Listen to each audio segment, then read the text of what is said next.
اولئک علی ھدی من ربہم واولئک ھم المفلحون۔ یہی لوگ اپنے رب کی طرف سے ہدایت پر ہیں اور یہی لوگ فلاح اور نجات پانے والے ہیں۔ سامعین، اب اس آیت کی تفسیر سماعت کیجیے۔ ہدایت پانے والے خوش نصیب کون ہیں؟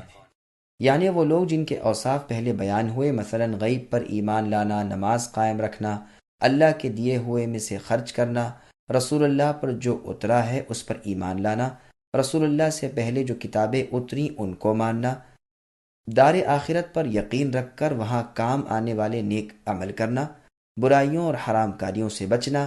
یہی لوگ ہدایت یافتہ ہیں جنہیں اللہ تعالیٰ کی طرف سے نور ملا ہے اور بیان و بصیرت حاصل ہوا ہے، اور انہی لوگوں کے لیے دنیا اور آخرت میں فلاح اور نجات ہے۔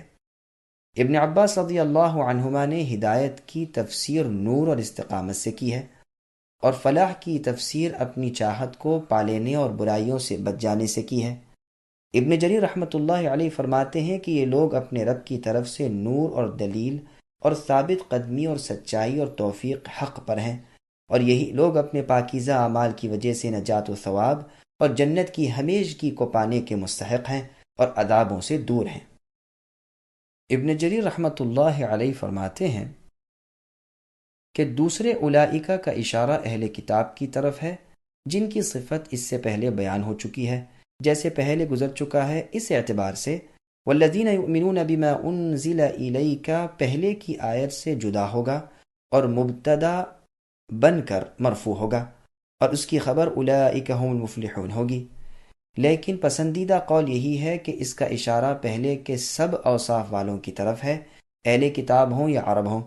ابن عباس، ابن مسعود اور بعض صحابہ رضوان اللہ علیہم سے مروی ہے کہ یؤمنون بالغیب سے مراد عرب ایماندار ہیں، اور اس کے بعد کے جملے سے مراد اہل کتاب ایماندار ہیں۔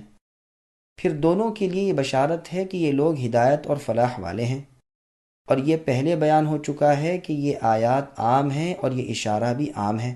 واللہ اعلم۔ مجاہد، ابو العالیہ، ربیع ابن انس اور قتادہ رحمۃ اللہ علیہم سے یہی مروی ہے۔ ان